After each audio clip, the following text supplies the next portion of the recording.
In the world of investigative journalism, some stories demand extraordinary measures. When traditional interviews fail and official channels close their doors, reporters must find creative ways to uncover the truth. But what happens when the very tools meant to expose corruption become the catalyst for an international incident? This is the story of how a single hidden recording device transformed a routine political interview into a diplomatic crisis, changed the career of one determined journalist forever, and revealed the dangerous game played between those who seek truth and those who guard power. Sometimes the most important stories are the ones that never make it to print. Sarah Martinez had always believed that the truth was worth any risk. Standing outside the gleaming government building in downtown Washington, she adjusted her blazer for the third time and checked her watch. The interview that had taken 6 months to arrange was scheduled to begin in 20 minutes. The morning air carried the familiar weight of autumn in the Capitol. Leaves crunched under the feet of rushing bureaucrats and lobbyists, all moving with the purposeful stride of people who believe their next meeting might change the world. Sarah had been one of them once, before she discovered that asking the right questions was more powerful than having the right connections. She pulled her phone from her purse and scrolled through her notes one final time. Senator Robert Blackwood had agreed to this interview after months of persistent requests from her editor at the Washington Herald. The senator was facing serious allegations about misused campaign funds, allegations that Sarah had been investigating for over a year. Today was supposed to be his chance to tell his side of the story. What the senator didn't know was that Sarah suspected this interview was nothing more than political theater. Her sources had indicated that Blackwood planned to use the meeting to plant false information that would discredit her investigation. She needed insurance, something that would ensure the senator couldn't later claim he had been misquoted or taken out of context. Inside her leather portfolio, nestled between her notepad and copies of financial documents, lay a device no bigger than a button. The micro-recording system had cost her 3 months of salary, but it was practically invisible and could capture crystal-clear audio for up to 8 hours. Sarah had tested it dozens of times in her apartment, recording conversations with her roommate and playing them back to ensure perfect quality. She had wrestled with the ethical implications for weeks. Recording someone without their knowledge violated the journalism ethics she had sworn to uphold. But this wasn't about getting a scoop or breaking a sensational story. This was about protecting the integrity of information that could expose corruption at the highest levels of government. Sarah's investigation had revealed a complex web of financial transactions between Senator Blackwood's campaign and a series of shell companies. The money had supposedly been used for legitimate campaign expenses, but Sarah had traced it to luxury vacations, private school tuition for Blackwood's children, and even home renovations. The senator had used campaign donations as his personal piggy bank, violating federal election laws and betraying the trust of thousands of voters. The evidence was solid, but it was also circumstantial. Financial records could be explained away with clever accounting. What Sarah needed was admission, some acknowledgement from Blackwood himself that would make denial impossible. She suspected that if the senator felt comfortable and unguarded, he might reveal information that would confirm her suspicions. Her phone buzzed with a text from her editor. Remember, stay professional, but push hard on the financial questions.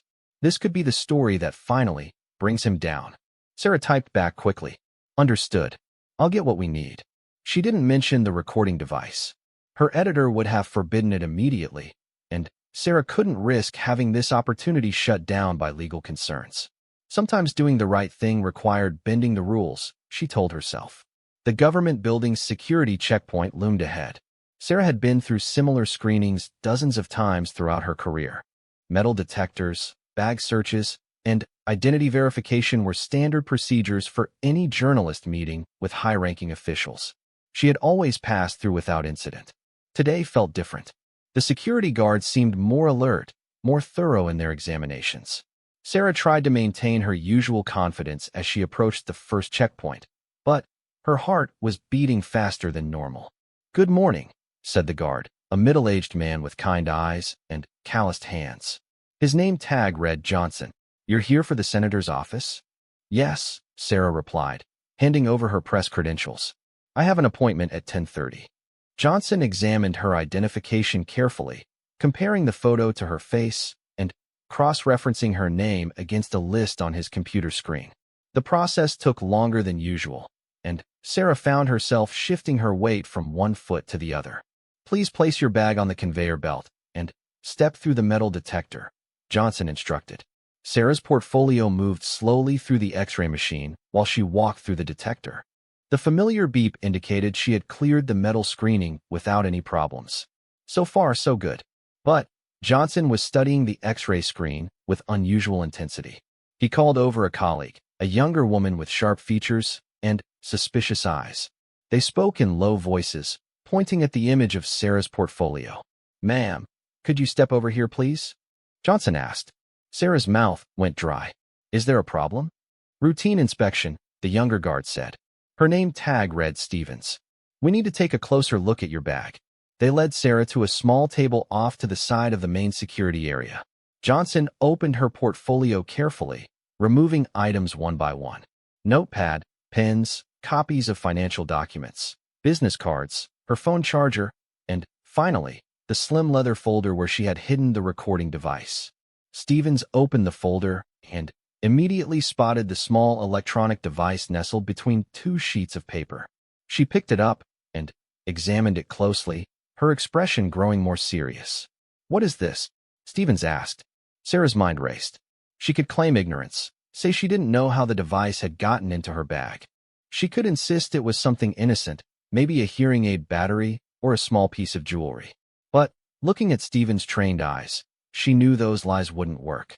"It's a recording device," Sarah admitted quietly. The security area around them seemed to stop moving. Other guards looked over with interest, and Sarah could feel the stares of people in line behind her.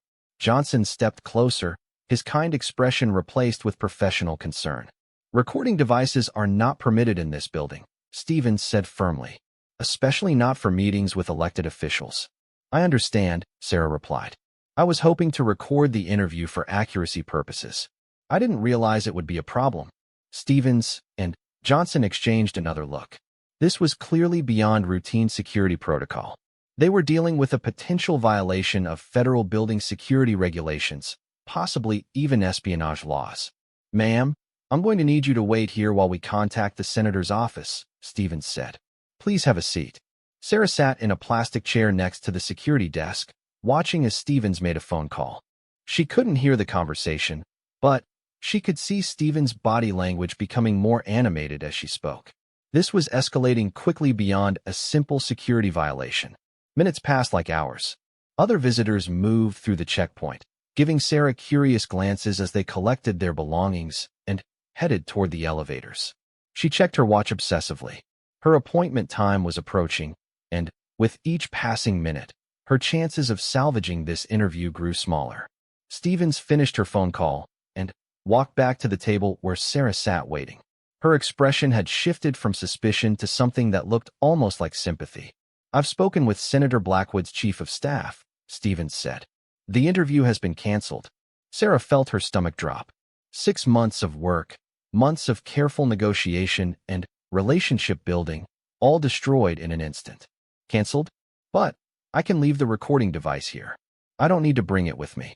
"I'm sorry, but the decision has been made," Stevens replied. "The senator is concerned about security protocols and feels that bringing unauthorized recording equipment indicates a breach of trust." Johnson approached with Sarah's reorganized portfolio. The recording device was missing, presumably confiscated as evidence of her attempted violation. "You're free to go, ma'am, but you'll need to leave the building immediately." Sarah gathered her belongings in a daze. The months of investigation, the carefully prepared questions, the potential breakthrough that could have exposed Blackwood's corruption, all of it was slipping away because of one small electronic device. As she walked back through the building's lobby, Sarah's phone rang. Her editor's name appeared on the screen. "How did it go?" he asked without preamble. "It didn't," Sarah replied. "They found the recording device during security screening. The interview was canceled." The silence on the other end of the phone lasted for several seconds. When her editor finally spoke, his voice was carefully controlled. "What recording device?" Sarah closed her eyes. She had hoped to avoid this conversation, at least until after the interview was completed. I brought a small recorder as backup. I wanted to make sure we had accurate quotes. Sarah, we've talked about this before. You can't record sources without their permission. It's a violation of ethics and potentially illegal. I know, but this was different. Blackwood was planning to mislead us. I needed protection against false denials. That's not how journalism works, her editor said firmly. We build trust through transparency, not deception. Get back to the office. We need to discuss this immediately. Sarah hung up and stepped out into the autumn morning. The sun that had seemed so promising an hour ago now felt harsh and unforgiving. She had gambled everything on this interview, and she had lost spectacularly. But as she walked toward her car, Sarah couldn't shake the feeling that something else was happening here. The security guard's reaction had been too swift, too coordinated. It was almost as if they had been expecting her to try something like this. She pulled out her phone and scrolled through her contacts until she found the number for Marcus Webb, a former government security consultant who had helped her with previous investigations. If anyone could explain what had just happened, it would be him. Marcus answered on the second ring. Sarah, what's going on? You sound stressed. I need to ask you about security protocols in federal buildings, Sarah said. Specifically, what happens when someone is caught with unauthorized recording equipment? That's oddly specific, Marcus replied. Are you in trouble? Sarah briefly explained the morning's events, carefully omitting any details that might implicate her further. Marcus listened without interruption, asking only a few clarifying questions about the type of device and the guard's response. Here's the thing, Marcus said when she finished. Standard protocol for that kind of violation would be confiscation and a written warning, maybe a ban from the building for repeat offenders. But canceling a scheduled interview suggests that someone higher up the food chain made that call very quickly. What do you mean? I mean that either Senator Blackwood was looking for an excuse to avoid this interview, or someone else wanted to make sure it didn't happen. Either way, this wasn't just about security protocols. Sarah felt a chill that had nothing to do with the autumn weather. If Marcus was right, then her investigation had rattled someone enough that they were actively working to prevent her from getting closer to the truth. She thanked Marcus and hung up, standing next to her car in the government building's parking garage. The concrete walls and fluorescent lighting made everything feel cold and institutional. But somewhere in this maze of bureaucracy and political maneuvering, the truth was waiting. Sarah had lost this battle, but the war was far from over. If Senator Blackwood thought that canceling one interview would end her investigation, he was about to learn just how determined she could be. She got into her car and started the engine, already planning her next move. There were other ways to get the story, other sources to cultivate, other avenues to explore. The recording device had been a shortcut, an attempt to speed up a process that required patience and careful relationship building. But now Sarah understood that this story was bigger than she had realized. The quick cancellation, the coordinated response, the careful choreography of her removal from the building, all of it suggested that powerful people were working very hard to keep something hidden. As she drove back toward her office, Sarah felt a familiar excitement building in her chest. This was what real investigative journalism felt like. Not the comfortable interviews and predictable press conferences, but the messy, difficult work of uncovering truth that people in power didn't want revealed. Her phone buzzed with another call from her editor, but Sarah let it go to voicemail. She needed time to think, to process what had happened, and plan her next steps carefully. The truth was still out there, waiting to be discovered, and Sarah Martinez was going to find it, one way or another. The Washington Herald's newsroom buzzed with its usual afternoon energy when Sarah finally arrived back at the office. Reporters hunched over their computers, phones pressed to their ears, chasing down leads and racing against deadlines. The familiar sounds of keyboard clicking and muffled conversations should have been comforting, but today they only reminded Sarah of how badly her own story had derailed. She walked past the rows of desks toward her editor's office, feeling the curious glances of her colleagues.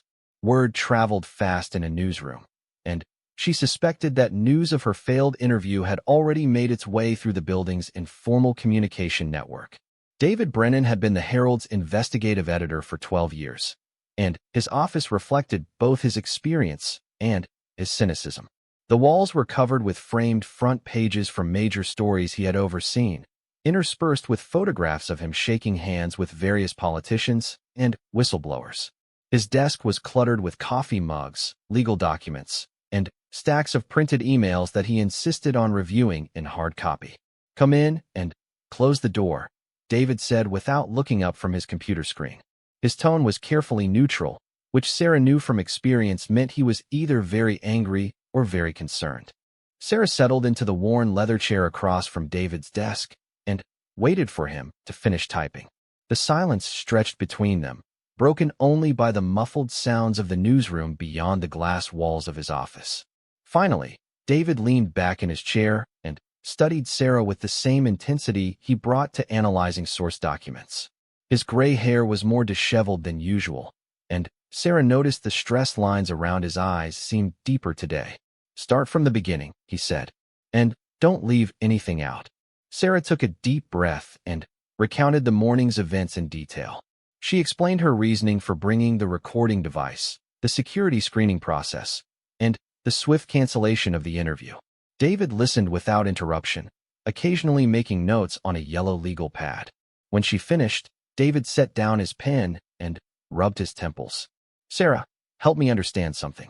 You've been working on this story for over a year. You know how important it is, and you know how careful we have to be with a target like Blackwood. So why did you risk everything on an unauthorized recording?" "Because I suspected he was going to lie," Sarah replied. "My sources indicated that this interview was a setup, that Blackwood planned to provide false information to discredit our investigation. And you thought secretly recording him was the solution?" Sarah felt her cheeks flush. When David put it that way, her decision sounded naive and reckless. "I thought it would protect the integrity of the story. If he tried to deny saying something later, we would have proof." David leaned forward, his expression serious. "Sarah, you're a talented investigator, but you made a fundamental error in judgment. We don't protect our stories by violating journalistic ethics. We protect them by doing thorough research, developing multiple sources, and building ironclad cases that can withstand scrutiny." "I know that," Sarah said quietly. "But this felt different. The evidence we have is strong, but it's all circumstantial. I needed something more direct." "Then you should have found another way to get it," David replied. "Now, instead of having a recorded confession, we have a security incident that Blackwood can use to discredit our entire investigation. He can claim we're dishonest journalists who can't be trusted to report fairly." Sarah felt the weight of her mistake settling over her like a heavy blanket. David was right. Her attempt to strengthen the story had actually weakened it significantly. "However," David continued, "there's something about this situation that doesn't add up." He turned his computer screen towards Sarah, displaying an email that had arrived while she was driving back to the office. The sender was listed as Robert Chun, Senator Blackwood's communications director. Sarah read the message quickly. It was a formal statement announcing that Senator Blackwood was postponing all media interviews pending a comprehensive review of his office's security protocols. The statement cited recent security concerns, but provided no specific details. "This was sent out 30 minutes after your interview was canceled," David explained. "That's remarkably fast for a government office, especially one that typically takes days to respond to media requests. What do you think it means?" David pulled up another document on his screen. "I called around to some other reporters who cover Blackwood. 3 of them had interviews scheduled with him over the next 2 weeks. All of those interviews have now been canceled, citing the same security review." Sarah stared at the computer screen, processing this new information. "So this isn't just about my recording device." "That's what I'm thinking," David agreed. "Your security violation provided a convenient excuse for something Blackwood was already planning to do. But why would he cancel all interviews? He's facing serious allegations.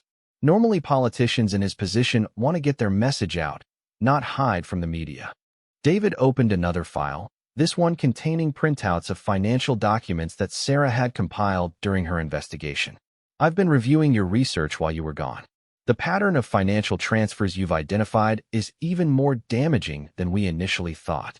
He pointed to a series of highlighted transactions. "These payments to Lighthouse Consulting Services, you traced them to home renovations, right?" "Yes, Nearly $50,000 over 6 months for work on Blackwood's vacation home in Vermont. I did some additional digging this morning, David said. Lighthouse Consulting is owned by Maria Santos. The name sent a jolt of recognition through Sarah's memory. Senator Blackwood's former chief of staff. Exactly. And Maria Santos is now a registered lobbyist representing defense contractors who have received significant federal contracts in Blackwood's home state. Sarah felt the familiar excitement of a story growing larger and more complex. So Blackwood wasn't just misusing campaign funds for personal expenses.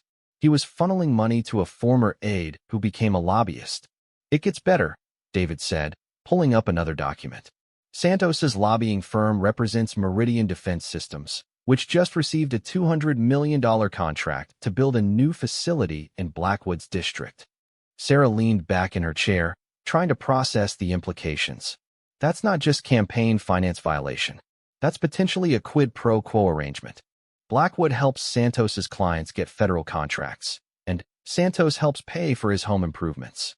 Now you're starting to see why someone might want to avoid media interviews, David said. Sarah's phone rang, interrupting their conversation. The caller ID showed a number she didn't recognize, but something about it looked familiar. Hello, she answered cautiously. Ms. Martinez? This is Officer Stevens from Building Security. We met this morning. Sarah put the phone on speaker so David could hear. Yes, I remember. What can I do for you? I wanted to follow up on this morning's incident, Stevens said. I've been thinking about our conversation, and I believe there are some things you should know. David raised his eyebrows and motioned for Sarah to keep Stevens talking. What kind of things? Sarah asked. Not over the phone, Stevens replied. Can you meet me somewhere after my shift ends? There's a coffee shop called Grind on K Street, about 6 blocks from the federal building. I'll be there at 4 o'clock. Sarah looked at David, who nodded immediately. I'll be there, she said. Come alone, Stevens added. And Ms. Martinez? Be careful who you trust. The call ended, leaving Sarah and David staring at the phone. That's interesting timing, David said. A security guard who's suddenly willing to talk, just hours after your interview was canceled.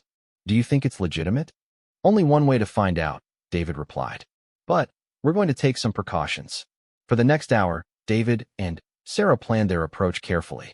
Sarah would meet with Stevens alone, as requested, but David would position himself at a nearby table where he could observe and intervene if necessary. Sarah would carry a conventional recorder with Stevens's knowledge and permission, ensuring that any information gathered would be ethically obtained. They also discussed backup plans in case Stevens failed to appear or if the meeting turned out to be some kind of setup. David would have a photographer stationed outside the coffee shop, and Sarah would check in by text every 15 minutes. At 3:30, Sarah walked the 6 blocks from the Herald's office to Grind. The coffee shop was busy with the late afternoon crowd of government workers and contractors grabbing caffeine before heading home. She ordered a black coffee and claimed a small table near the window, positioning herself so she could see both the entrance and the street outside. David arrived 5 minutes later, ordered his own coffee, and settled at a table across the room with his laptop open, looking for all the world like just another remote worker. At exactly 4 o'clock, Officer Stevens walked through the coffee shop's front door. She had changed out of her security uniform and into civilian clothes, but her alert, watchful demeanor remained the same. She spotted Sarah immediately and approached the table. Thank you for coming, Stevens said, sliding into the chair across from Sarah. Thank you for calling, Sarah replied. I have to ask, is it okay if I record our conversation? I want to make sure I don't misquote you. Stevens nodded. That's fine. Actually, it's probably smart. Sarah placed her digital recorder on the table between them and pressed the record button. Can you state your name and position for the record? Jennifer Stevens, security supervisor for the Hartley Federal Building. You mentioned that there were things I should know about this morning's incident. Stevens looked around the coffee shop nervously before leaning closer to Sarah. What happened to you this morning wasn't standard protocol. Normally, we would have confiscated the device and issued a warning. Maybe banned you from the building for 30 days. But the call to cancel your interview came from much higher up. How much higher? I don't know exactly, but I can tell you that my supervisor received a direct call from someone in Senator Blackwood's office before I had even finished examining your recording device. Sarah felt her pulse quicken. Are you saying they were expecting me to bring unauthorized equipment? I'm saying that the response was too fast and too coordinated to be spontaneous, Stevens replied. Either they were expecting something like this, or they were looking for any excuse to shut down that interview. Why are you telling me this? Stevens was quiet for a moment, staring into her coffee cup. I've been working building security for 8 years. I've seen a lot of politicians come and go, and I've learned to recognize when something doesn't smell right. This morning felt orchestrated. Orchestrated how? The X-ray operator who spotted your device is relatively new, but he flagged it immediately, almost like he knew what to look for. And the call to Senator Blackwood's office happened faster than I've ever seen. Usually, it takes 20 minutes just to get someone on the phone over there. Sarah made notes while Stevens talked, trying to capture not just her words, but the implications behind them. There's something else, Stevens continued. About an hour after you left, 2 men in expensive suits came to collect your recording device. They weren't from our normal evidence processing unit. Do you know who they were? They showed federal credentials, but they weren't FBI or Secret Service. The badges looked legitimate, but I'd never seen that particular agency designation before. Sarah looked across the coffee shop toward David's table. He was pretending to work on his laptop, but she could see him listening carefully to their conversation. Ms. Stevens, can you think of any reason why Senator Blackwood would want to avoid my interview specifically? I know he's canceled other media appearances, but mine was scheduled first. Stevens shook her head. I don't know anything about the senator's motivation, but I can tell you that word came down from management this afternoon that we should be extra vigilant for any recording devices or surveillance equipment. They specifically mentioned journalists. They're expecting more attempts. It seems like it, Stevens replied. Look, I probably shouldn't be talking to you at all. If my supervisors found out about this meeting, I could lose my job. But something about this morning felt wrong, and I thought you deserved to know what really happened. Sarah reached across the table and touched Stevens's arm briefly. I really appreciate you reaching out. Is there anything else you think I should know? Stevens finished her coffee and checked her watch. Just be careful. Whatever story you're working on, it's important enough that people are going to considerable lengths to stop you from getting it. She stood to leave, then paused and looked back at Sarah. One more thing. The 2 men who collected your recording device. One of them asked specifically about your notes and whether you had photographed any documents while you were in the building. I hadn't photographed anything, Sarah said. I know, but the fact that they asked suggests they're worried about more than just unauthorized recordings. Stevens left the coffee shop, walking quickly down K Street and disappearing into the crowd of evening commuters. Sarah sat alone at the small table, staring at her digital recorder and trying to process everything she had learned. David approached her table a few minutes later, sliding into the chair Stevens had vacated. That was illuminating. More than I expected, Sarah agreed. It sounds like we stumbled into something much bigger than campaign finance violations. The question is, what do we do next? Blackwood has effectively shut down all media access, and now building security is on high alert for journalists. Sarah gathered her things and turned off the recorder.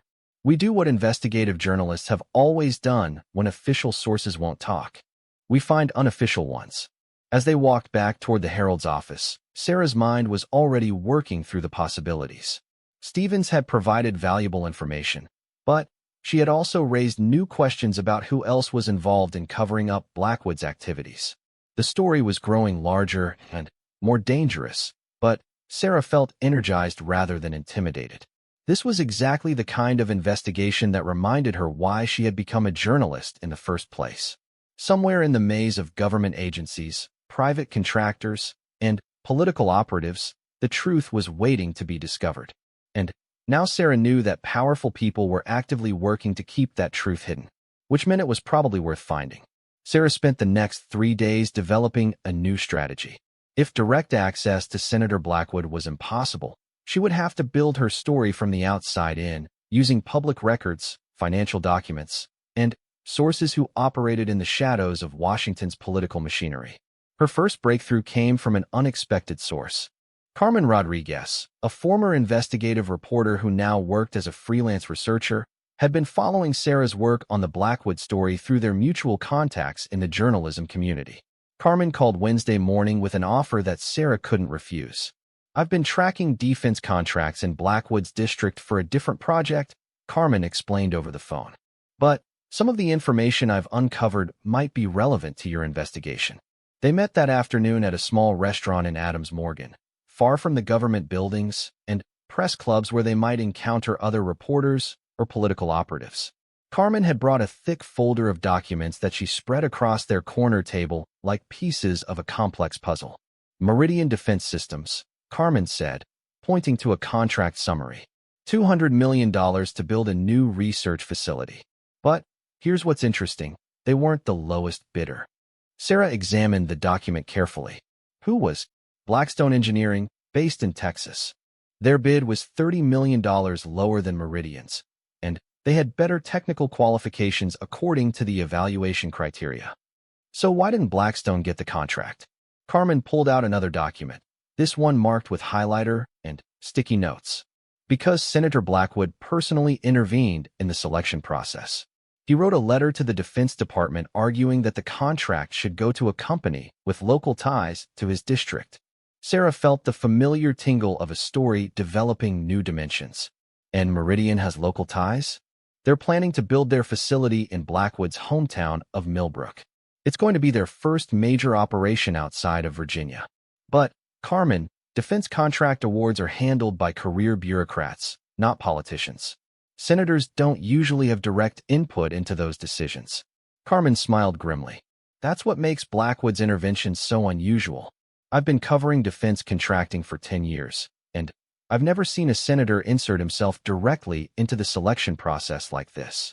Sarah studied the documents while Carmen ordered another coffee. The pattern was becoming clearer. Blackwood had used his political influence to steer a lucrative contract toward a company that employed his former chief of staff as a lobbyist, and that same company had indirectly funded improvements to his personal property. "There's more," Carmen said. "I've been tracking Meridian's lobbying expenditures. In the 6 months leading up to the contract award, they spent over $200,000 on lobbying activities. Guess who their primary target was? Blackwood." "Exactly. And Maria Santos's firm received most of that money." Sarah made notes frantically, trying to capture all the connections Carmen was revealing. "This is incredible work. Why are you sharing it with me instead of pursuing the story yourself?" Carmen leaned back in her chair and looked around the restaurant. "Because I think this story is too dangerous for one person to handle alone. After what happened to you on Monday, I suspect that there are people who will go to considerable lengths to keep this information from becoming public." "What do you mean, too dangerous?" "I mean that someone has been asking questions about my research," Carmen replied. "Last week, I received a call from someone claiming to be from the Government Accountability Office, asking about my work on defense contracts. When I called GAO back to verify, they had no record of anyone making such a call." Sarah felt a chill run through her. "You think someone is monitoring your investigation?" "I think someone is monitoring anyone who gets too close to this story. Your security incident on Monday wasn't an isolated event." Carmen pulled out her phone and showed Sarah a series of text messages. They appeared to be from various government phone numbers, requesting meetings to discuss her research. But when Carmen had attempted to verify the messages, the phone numbers either didn't exist or belonged to agencies that had no knowledge of the requests. "This is harassment," Sarah said. "It's also professional intimidation," Carmen agreed. "Someone wants to know what we know, and they're using official-sounding contacts to try to extract information." Sarah thought about Officer Stevens's warning to be careful who she trusted. "Have you responded to any of these messages?" "No, but I have been tracking them. The pattern suggests that someone is using sophisticated resources to monitor journalists who are investigating this story."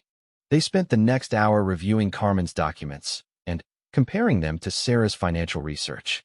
The evidence painted a picture of systematic corruption that went far beyond simple campaign finance violations. Blackwood had used his position to direct federal contracts to companies that provided him with personal benefits, creating a network of financial relationships that violated multiple federal laws. But Carmen's information also revealed something more troubling. The cover-up involved resources and capabilities that suggested involvement by intelligence or law enforcement agencies. The fake government contacts, the sophisticated monitoring of journalists, and the rapid coordination of security responses all pointed to an operation with significant official backing. "Carmen, I need to ask you something," Sarah said as they prepared to leave the restaurant. "Are you willing to go public with this information? Because if we're going to pursue this story, we need to be prepared for the consequences." Carmen was quiet for a moment, considering the question. "I've been asking myself the same thing for weeks. This could be the most important story either of us ever works on. But it could also be the last one if we're not careful." "What do you want to do?" "I want to find more sources," Carmen replied. "If this corruption network is as extensive as our research suggests, there have to be other people who know about it. Government employees, contractors, maybe even other politicians who have been pressured to participate or stay quiet." Sarah nodded. "I know someone who might be able to help with that." That evening, Sarah called Marcus Webb, the former government security consultant who had helped her understand the unusual response to her recording device incident. She explained Carmen's research and the pattern of intimidation that both journalists were experiencing. Marcus listened carefully, asking detailed questions about the timeline of events and the nature of the false government contacts. When Sarah finished, he was quiet for several minutes. "Sarah, you and your colleague have stumbled into something significant," Marcus said finally. "The level of resources being deployed to monitor and intimidate journalists suggests that this story involves national security implications." "National security?" "We're investigating campaign finance violations and contract fraud." "Think about it," Marcus replied. "Meridian Defense Systems builds military technology. If their contracts were awarded through corruption rather than merit, that could compromise the effectiveness of defense systems. Someone might be treating this as a matter of national security." Sarah felt the scope of her investigation expanding again. "But that doesn't justify harassing journalists." "No, it doesn't. But it might explain why someone is willing to use intelligence resources to monitor your work." Marcus agreed to meet with Sarah and Carmen the following day to review their evidence and provide guidance on how to protect themselves while continuing their investigation. He also offered to reach out to contacts in various government agencies who might be willing to provide information or confirm details of their research. Thursday morning brought an unexpected development. David Brennan called Sarah at home before her normal work hours, his voice tight with concern. "Sarah, you need to get to the office immediately. We have a problem." Sarah arrived at the Herald building to find the newsroom buzzing with unusual activity. Several reporters were gathered around David's office, and she could see unfamiliar men in suits having what appeared to be a serious conversation with the newspaper's publisher. "What's happening?" Sarah asked one of her colleagues. "Federal investigators," the reporter replied. "They're asking questions about your Blackwood story." Sarah felt her stomach drop. She made her way through the newsroom toward David's office, but he intercepted her before she could reach the door. "Not here," he said quietly. "Conference room 3. They walked down the hallway to a small meeting room where David closed the door and immediately began speaking in low tones. "FBI agents arrived about an hour ago with a federal court order," he explained. "They're demanding access to all materials related to your investigation of Senator Blackwood, including your notes, source documents, and any recordings you might have made." "Do they have the authority to do that?" "The court order appears legitimate," David replied. "But the scope is unusually broad. They're requesting materials that would normally be protected by press freedom laws." Sarah sat down heavily in one of the conference room chairs. "This is about the recording device, isn't it?" "Partly. But they're also asking about your sources and any other journalists who might be working on related stories." Sarah thought immediately of Carmen Rodriguez and their meeting the previous day. "David, I need to warn someone. There's another journalist who's been researching the same story." "Who?" Sarah explained her collaboration with Carmen and the information they had shared. David listened with growing concern, particularly when Sarah described the pattern of intimidation and false government contacts. "Sarah, this investigation has moved beyond journalism into something that looks like law enforcement or intelligence activity," David said. "We need to think very carefully about how to proceed." "What are our options?" David pulled out a legal pad and began making notes. We can comply with the court order and hand over the materials, which would effectively end your investigation and potentially expose your sources. We can fight the order in court, which could take months and would definitely attract public attention. Or we can try to negotiate some kind of compromise that protects our most sensitive information. What do you recommend? I recommend that we talk to our lawyers immediately and that you consider whether this story is worth the risk of federal prosecution. Sarah looked out the conference room window at the normal activity of the newsroom. Reporters working at their desks, editors reviewing articles, the everyday business of gathering and reporting news. It all seemed so far removed from the world of federal court orders and government intimidation. But she thought about the evidence she and Carmen had compiled, the pattern of corruption that stretched from campaign finance violations to defense contract fraud. She thought about the millions of dollars in public money that had been misdirected and the democratic processes that had been corrupted. David, what's the most important story you've ever worked on? She asked. David considered the question seriously. Probably the series we did on nursing home neglect 5 years ago. It led to new state regulations and probably saved lives. This story could be bigger than that. If Blackwood has been using his position to steer defense contracts for personal benefit, it's not just corruption. It's a betrayal of public trust that could affect national security. David set down his pen and looked at Sarah directly. Are you willing to risk your career for this story? Sarah thought about the question for a long moment.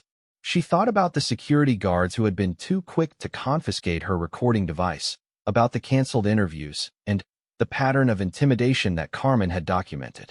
She thought about Officer Stevens's warning and Marcus Webb's assessment that this involved national security resources.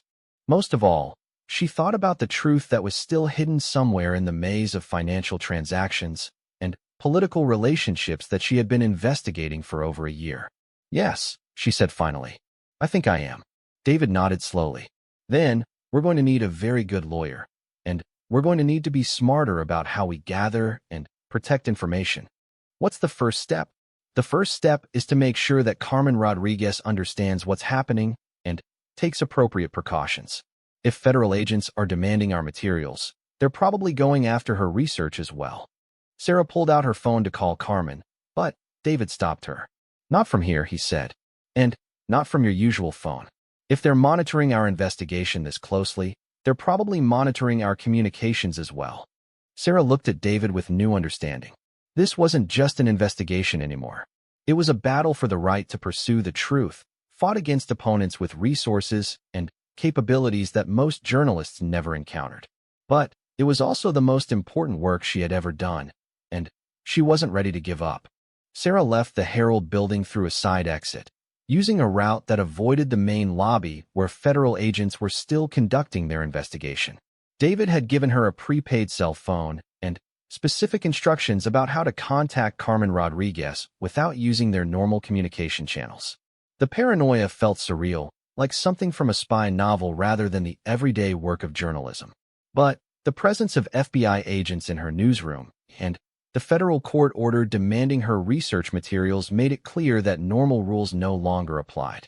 She drove to a shopping center in suburban Virginia, parked near a busy Starbucks, and called Carmen from the prepaid phone.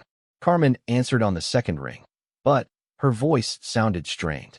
Thank God you called, Carmen said immediately. I've been trying to reach you for 2 hours. Federal agents showed up at my apartment this morning with a search warrant. Sarah felt her chest tighten. Did they take your research? Most of it. Computers, hard drives, file cabinets full of documents. They were very polite, but very thorough. Are you okay? Physically, yes. But, Sarah, this is serious. They weren't just collecting evidence. They were asking questions about you, about our meeting yesterday, about anyone else who might be working on related stories. Sarah looked around the parking lot, suddenly, aware of how exposed she felt sitting in her car. Where are you now? A hotel in Maryland. I don't feel safe going home until I understand what's happening. I think I know someone who can help us figure this out. Can you meet me somewhere secure? Carmen gave her the address of the hotel, and Sarah spent the next hour driving a circuitous route to ensure she wasn't being followed. The precautions felt melodramatic, but the morning's events had shattered her assumptions about the boundaries between journalism and law enforcement. Carmen was waiting in the hotel lobby, looking exhausted and worried. She had a single overnight bag with her, and Sarah realized that the federal search had probably left her apartment in chaos. "Let's walk," Carmen suggested. "I feel better when I'm moving." They found a quiet park nearby and walked along a paved trail while Carmen described the morning's events in detail. The FBI agents had arrived with a warrant that specifically mentioned the Blackwood investigation and requested all materials related to defense contracting in his district. "They knew things about my research that I hadn't shared with anyone except you," Carmen said. "Specific names of companies, dates of meetings, even details about my sources that weren't written down anywhere."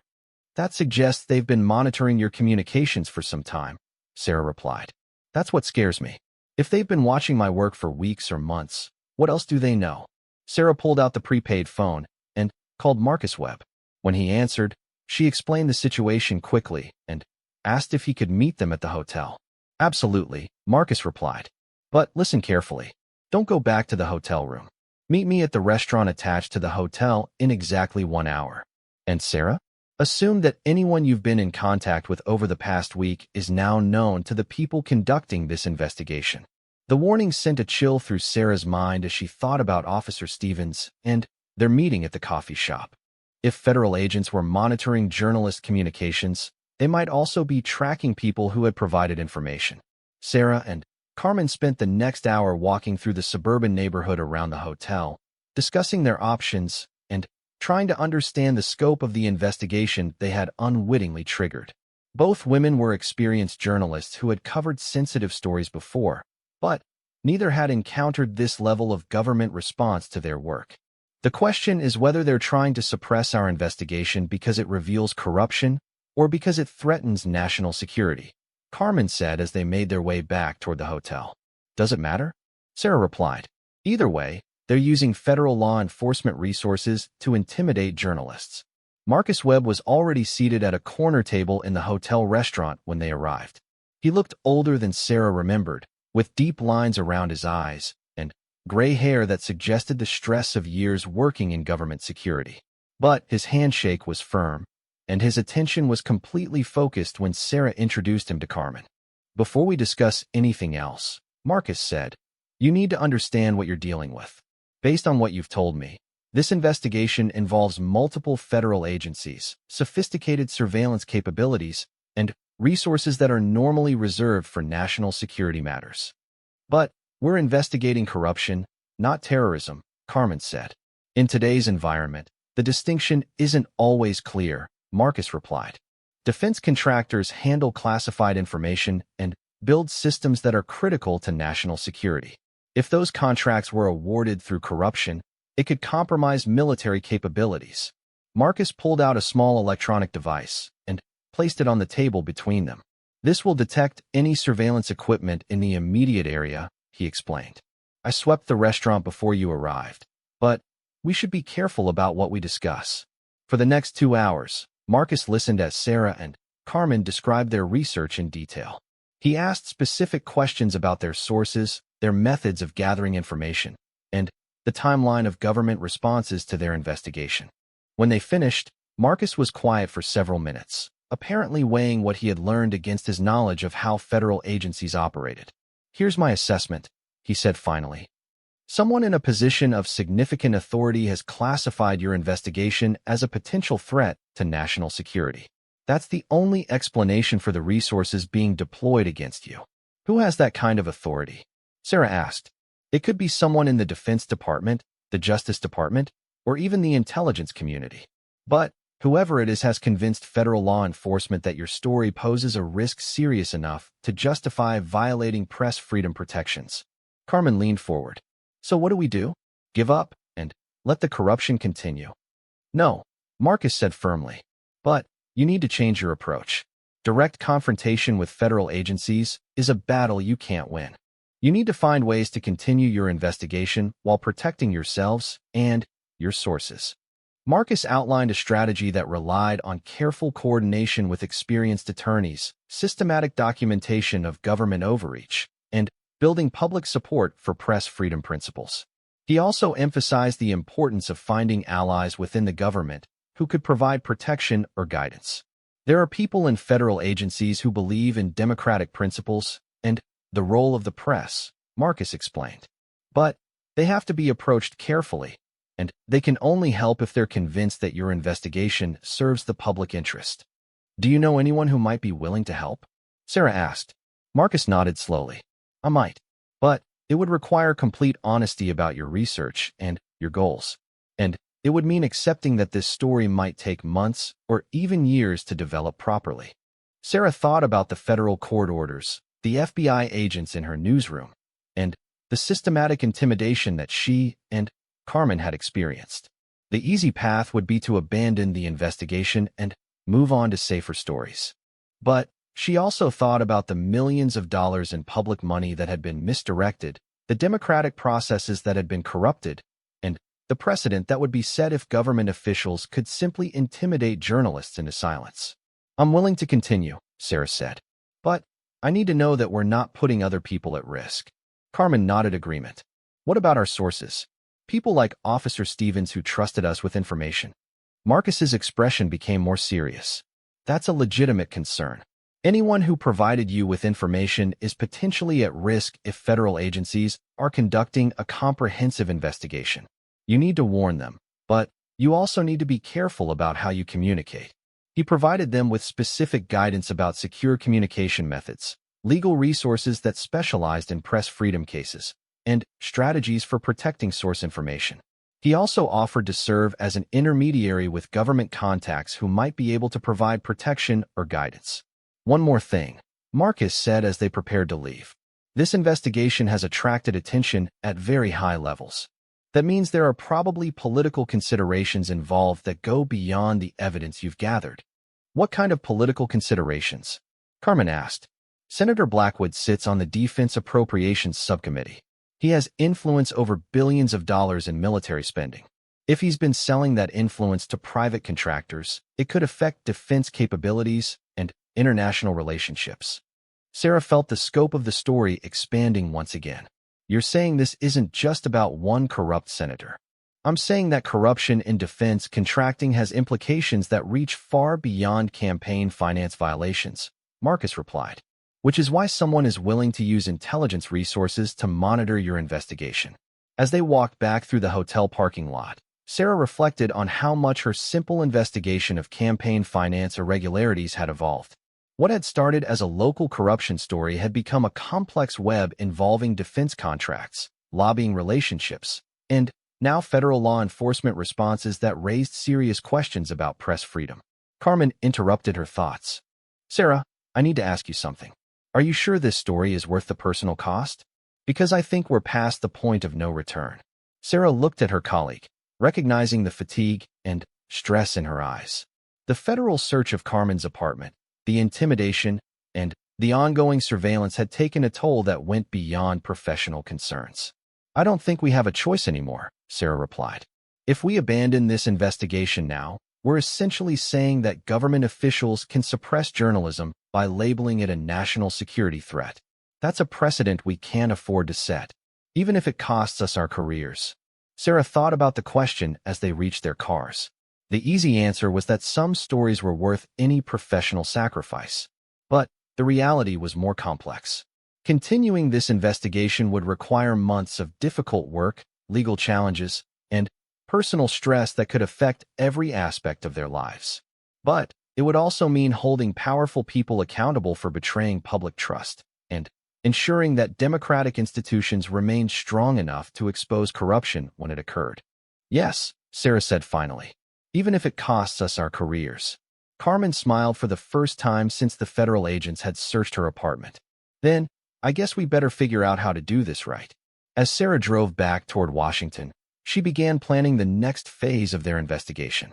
Marcus had provided them with tools and strategies that could help them continue their work while protecting themselves and their sources.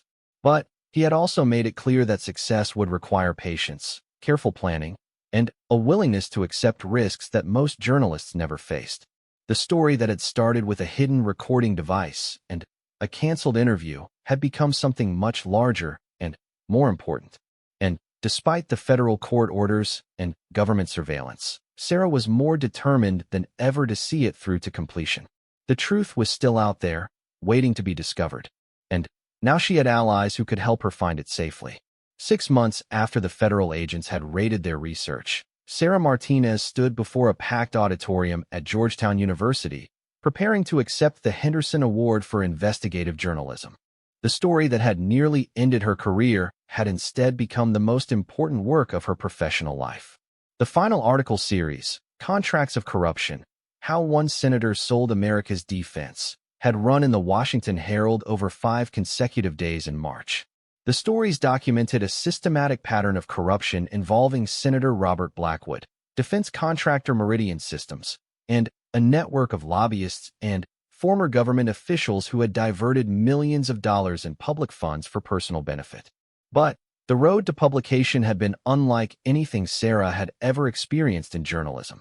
After their meeting with Marcus Webb, Sarah and Carmen had spent 3 months working in careful secrecy, developing sources within the government who were willing to provide information about the corruption network they had uncovered. The process had required extraordinary patience and security precautions that transformed their daily routines. They communicated using encrypted messaging systems, met sources in carefully chosen locations, and coordinated their research through a network of trusted intermediaries. Marcus had introduced them to a retired FBI agent named Patricia Chun, who provided guidance on investigative techniques while helping them avoid actions that could trigger additional federal surveillance. The breakthrough had come in February, when Patricia connected them with a current Defense Department analyst who had been documenting irregularities in contract awards for over 2 years.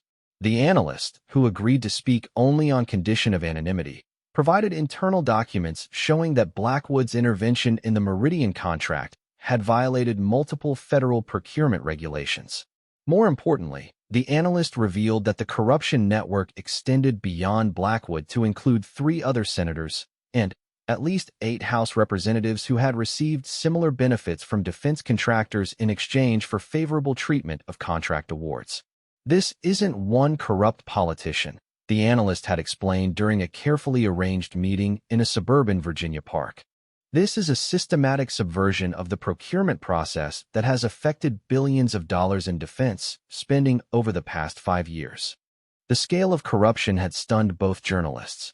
What they had thought was a localized story about one senator's misuse of campaign funds was actually part of a national scandal that reached into the highest levels of government and defense contracting. But the scope of the corruption also made the story more dangerous to pursue. As Sarah and Carmen developed their evidence, they discovered that several journalists who had investigated related stories over the past 3 years had faced similar federal investigations that had effectively ended their careers. The pattern suggested that someone with significant government authority was systematically using law enforcement resources to suppress reporting on defense contract corruption. Sarah and Carmen realized they were not just fighting individual corrupt officials, but a system that had been designed to protect itself through intimidation and legal harassment. Their salvation had come through an unexpected alliance with the American Civil Liberties Union, which agreed to represent them in challenging the federal court orders that demanded access to their research materials. The ACLU lawyers argued that the government's investigation of the journalists represented a clear violation of First Amendment press freedom protections. More importantly, the legal challenge attracted public attention to the government's use of surveillance and intimidation against reporters. Editorial boards at major newspapers across the country published articles supporting Sarah and Carmen's right to pursue their investigation without government interference. The public support had provided crucial protection as they continued their research. Federal agencies found it much more difficult to justify aggressive tactics against journalists who had become symbols of press freedom principles. In January, their investigation had received additional validation when the Defense Department's Inspector General announced a comprehensive review of contract awards in Senator Blackwood's district. The Inspector General's report, published 6 weeks later, confirmed many of the findings that Sarah and Carmen had documented in their research.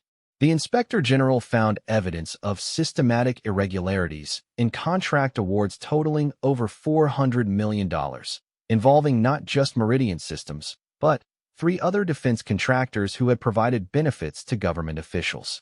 The report recommended criminal investigations of multiple individuals, including Senator Blackwood and former Defense Department officials who had moved to lobbying positions. Senator Blackwood had resigned from office 3 days after the Inspector General's report became public, citing health concerns, but effectively acknowledging that he could not survive the growing scandal. Maria Santos, his former chief of staff, had been indicted by a federal grand jury on charges of conspiracy to defraud the government and accepting illegal gratuities. But the story's impact extended far beyond the fate of individual corrupt officials. The investigation had revealed systematic weaknesses in government procurement processes that allowed political influence to override merit-based selection criteria. Congress had responded by passing new legislation requiring additional oversight of major defense contracts and creating stronger protections for whistleblowers who reported procurement irregularities. Standing at the podium in the Georgetown Auditorium, Sarah looked out at an audience that included fellow journalists, government officials, and students who represented the future of investigative reporting. She thought about the months of fear and uncertainty that had nearly convinced her to abandon the story, and the allies who had helped her find the courage to continue. 6 months ago, my colleague Carmen Rodriguez and I thought we were investigating a simple case of campaign finance violations. Sarah began her acceptance speech. We discovered instead that pursuing the truth in modern America sometimes requires the courage to challenge systems of power that have resources and capabilities beyond anything most journalists ever encounter. She spoke about the importance of press freedom principles, but also about the practical challenges of conducting investigative journalism when government agencies were willing to use surveillance and legal intimidation to suppress reporting. She emphasized the crucial role played by attorneys, civil liberties organizations, and government insiders who had protected their investigation from official retaliation. The truth is not self-revealing, Sarah continued. It requires dedicated people who are willing to ask difficult questions and pursue answers even when powerful interests prefer that those questions remain unasked. But it also requires a democratic society that protects the right to pursue truth even when that pursuit makes some people uncomfortable. Carmen Rodriguez, sitting in the front row, smiled as Sarah acknowledged her crucial partnership in the investigation. The two journalists had become close friends through months of shared risk and mutual support, developing a professional relationship that had sustained them through the most difficult period of their careers. After the ceremony, Sarah found herself surrounded by young journalism students who peppered her with questions about investigative techniques and the challenges of reporting on government corruption. One student asked the question that Sarah had been expecting. Would you do it again, knowing what you know now about the risks and the personal cost? Sarah thought about the question seriously. The investigation had consumed almost 2 years of her life, subjected her to federal surveillance and legal harassment, and required personal sacrifices that had affected her relationships and her sense of security. But she also thought about the millions of dollars in public money that had been recovered through new oversight procedures, the corrupt officials who were now facing criminal charges, and the legislative reforms that would make similar corruption more difficult in the future. Yes, she said finally. But I hope future journalists won't have to face the same obstacles we encountered. Democracy works best when the press can pursue the truth without government intimidation. Later that evening, Sarah met with Marcus Webb and Patricia Chun at a quiet restaurant near the university. The three had maintained their friendship through the months of investigation, and Marcus had become an unofficial advisor to the Herald's investigative team. So what's next? Patricia asked. Are you ready for a normal assignment, like covering city council meetings or school board elections? Sarah laughed. Actually, Carmen and I have been looking into some irregularities in State Department contracting. Nothing too ambitious, just a few $1 billion in suspicious payments to consulting firms. Marcus shook his head with mock despair. Sarah, most people would have learned to avoid government investigations after what you went through. Most people don't have the satisfaction of seeing corrupt officials actually face consequences for their actions, Sarah replied. Besides, we're better prepared now. We know what to watch for and how to protect ourselves. Patricia raised her glass of wine in a toast. to journalists who are too stubborn to be intimidated.